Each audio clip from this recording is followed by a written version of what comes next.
నమస్తే, welcome to Bharati TV. నేను బాపయ్య. విజయ్ తప్పుల మీద తప్పులు, బీజేపీకి బంపర్ ఆఫర్, రేపే లాస్ట్ డేట్ అని చెప్పి ఈ వీడియోకి నేను ఒక టైటిల్ పెట్టాను. ఇంతకీ విజయ్ చేస్తున్న తప్పుల మీద తప్పులేంటి? అవి బీజేపీకి బంపర్ ఆఫర్గా ఎలా మారుతున్నాయి? రేపే లాస్ట్ డేట్ అంటే ఎందుకు లాస్ట్ డేటు, దేనికి లాస్ట్ డేట్ అని చెప్పి మీకు అనుమానం రావచ్చు. ఆ డీటెయిల్స్ అన్నీ కూడా నేను ఈ వీడియో ద్వారా తెలియజేస్తాను. ఎక్కడా స్కిప్ చేయకుండా ఎండ్ వరకు చూడండి. సో ఇకపోతే తమిళనాడులో ఎన్నికలు జరిగాయి. శాసనసభ ఎన్నికలు 234 స్థానాలకి ఎన్నికలు జరిగాయి. ఆ రిజల్ట్ మే 4వ తేదీన వచ్చింది.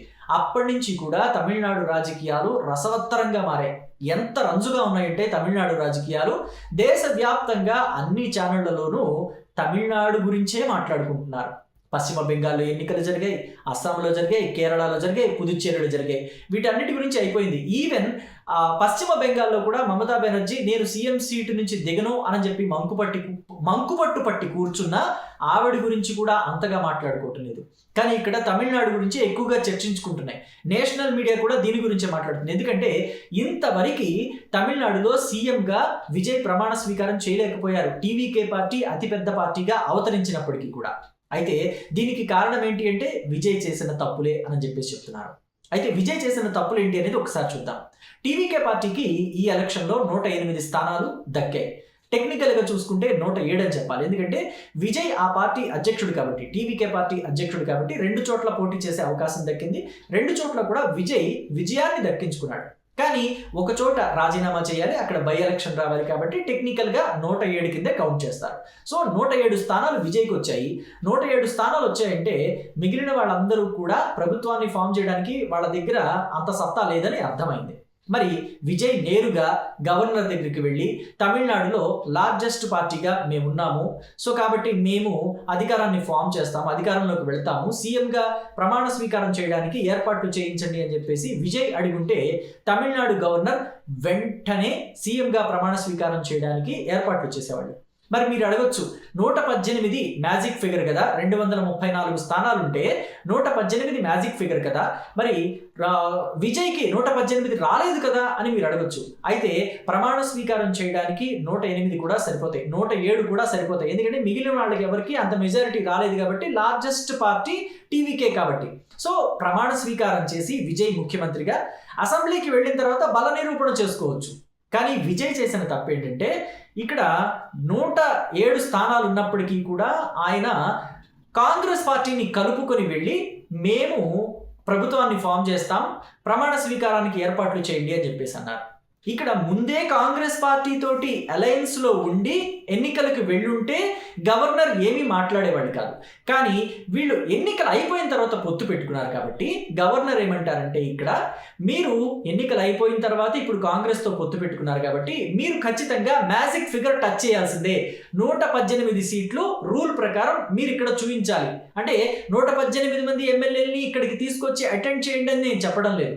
ఎవరైతే ఆ పార్టీల ఎమ్మెల్యేలు మీకు మద్దతు ఇస్తున్నారో వాళ్ళు మద్దతు ఇస్తున్నట్టుగా ఆ పార్టీ అధిష్టానం నుంచి లెటర్ కావాలి అని అన్నారు. సో కాబట్టి మళ్ళీ వెనక్కి వచ్చేసాడు విజయ్. ఆల్రెడీ ఒకసారి వెళ్ళి ప్రమాణ స్వీకారం చేస్తానంటే కాంగ్రెస్ పార్టీ ఒక్కటే ఉంది కదా, సరిపోదని చెప్పారు. సరిపోదంటే వెనక్కి వచ్చారు. మళ్ళీ వెళ్ళి విజయ్ అడిగినప్పుడు కాంగ్రెస్ పార్టీ ఒక్కటే సరిపోదని చెప్పాను కదా, మరి మీకు ఎవరెవరు ఉన్నారు మద్దతు ఇవ్వడానికంటే సిపిఐ సిపిఎం ఉన్నారు అని చెప్పేసి చెప్పారు. వాళ్ళ దగ్గర నుంచి లెటర్ తీసుకురండి అంటే వాళ్ళ దగ్గర నుంచి లెటర్ తీసుకుని వెళ్ళారు విజయ్. ఇప్పుడు మళ్ళీ వీసీకే పార్టీ వెనక్కి తగ్గుతుందట. ముందు వీసీకే పార్టీ కూడా మద్దతు ఇస్తామని చెప్పింది విజయ్కి, కానీ ఇప్పుడు వీసీకే లెటర్ ఇవ్వలేదు. ఇంకా లెటర్ ఇవ్వలేదు అని అంటే మద్దతు ఇవ్వటం లేదు అనే అర్థం కదా.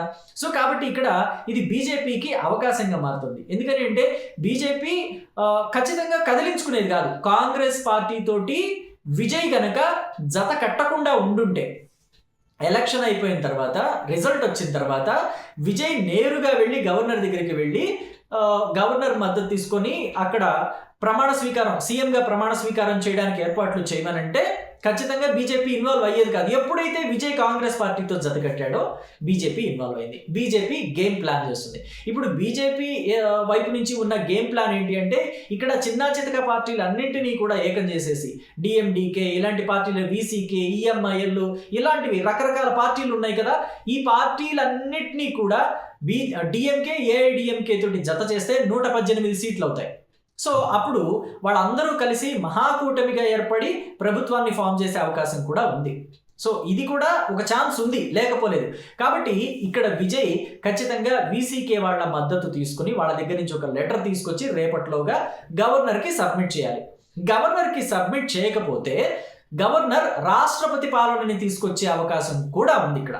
సో కాబట్టి దీన్ని విజయ్ ఖచ్చితంగా పరిగణలోకి తీసుకోవాలి. రేపటిలోపు ఆ వీసీకే పార్టీ మొదట ఏదైతే ఆ పార్టీ మద్దతు ఇస్తానని చెప్పిందో, సిపిఎం లెటర్ ఇచ్చింది, సిపిఐ లెటర్ ఇచ్చింది, కాంగ్రెస్ పార్టీ కూడా లెటర్ ఇచ్చింది. సో ఈ 107 కాంగ్రెస్ పార్టీ నుంచి 5, 112, సిపిఎం నుంచి 2, 114, సిపిఐ నుంచి 2, 116, వీసీకే నుంచి 2 సీట్లు, అవి కూడా కలుపుకుంటే 118 అవుతాయి. సో కాబట్టి విజయ్ వీసీకేని బ్రతిలాడుకునో బామాలకునో లెటర్ తెచ్చుకోవాలి. అయితే విజయ్కి హెల్ప్ చేయడానికి కాంగ్రెస్ పార్టీ కూడా రెడీగానే ఉంది. విజయ్కి మద్దతు ఇవ్వమని చెప్పేసి కాంగ్రెస్ పార్టీ నుంచి మల్లికార్జున ఖర్గే కూడా వీసీకే పార్టీ తోటి మాట్లాడారు అని చెప్పేసి తెలుస్తుంది. అయితే ఇంకా ఆ పార్టీ నుంచి మద్దతు వచ్చినట్టుగా ఇప్పుడు నేను వీడియో చేస్తున్న టైంకి అయితే లేదు. సో కాబట్టి విజయ్కి ఆ పార్టీ మద్దతు ఇస్తుందా? రేపటిలోపు మద్దతు ఇవ్వకపోతే నిజంగానే రాష్ట్రపతి పాలన తమిళనాడులో వస్తుందా? ఏం జరగబోతుందని మీరు అనుకుంటున్నారు? అయితే విజయ్ ఈ తప్పులు చేయకుండా ఫస్ట్లోనే కోర్టుకు వెళ్ళిపోయి ఉంటే ఎలా ఉండేది?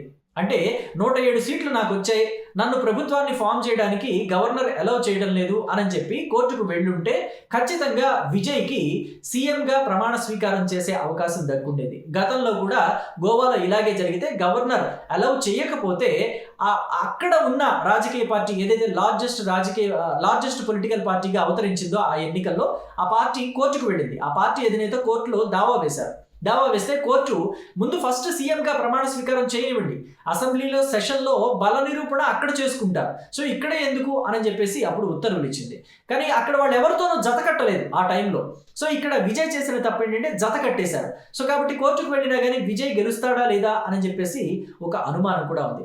ఇప్పుడు కాంగ్రెస్ పార్టీ తోటి మద్దతు తీసుకుని కోర్టుకు వెళ్లాల్సి వస్తుంది నేను, సో ఇప్పుడు మీ మద్దతు నాకు అక్కర్లేదు అని చెప్పేసి కాంగ్రెస్ పార్టీని అవతలకి నెట్టేస్తే కాంగ్రెస్ పార్టీ జాతీయ పార్టీని అవమానించినట్టు కూడా అవుతుంది. సో ఇదంతా బీజేపీ గేమ్ లాగా అనిపిస్తుంది, కానీ బీజేపీ మాత్రం ఇక్కడెక్కడ గేమ్ ప్లాన్ చేయలేదు, గేమ్ ఏం ప్లే చేయలేదు. విజయ్ చేసే తప్పుల్నే బీజేపీ అడ్వాంటేజ్గా మలుచుకొని వేడుక చూస్తున్నట్టుగా ఉంది అని చెప్పేసి తమిళ ప్రజలంతా కూడా మాట్లాడుతున్నారు. మరి ఏం జరగబోతోంది?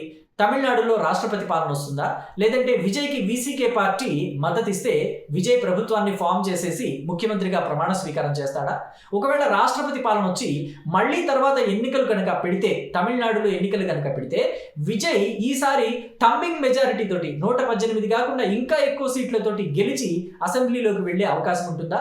తమిళనాడు ప్రజలు విజయ్ వైపు ఆ స్థాయిలో నిలబడతారు. విజయ్కి సింపతి వచ్చి విజయ్ 107 సీట్లు తెచ్చుకున్నా కానీ పాపం అతన్ని ప్రభుత్వాన్ని ఫామ్ చేయనివ్వలేదే, అయ్యో పాపం విజయ్ అని చెప్పేసి సింపతి వచ్చి విజయ్కి థంబింగ్ మెజారిటీ ఇచ్చి ప్రజలు సీఎంగా తీసుకువెళ్ళి కుర్చీలో కూర్చోబెడతారు అని చెప్పేసి మీరు అనుకుంటున్నారా? మీ అభిప్రాయాన్ని కమెంట్ బాక్స్లో తెలియచేయండి. Thank you.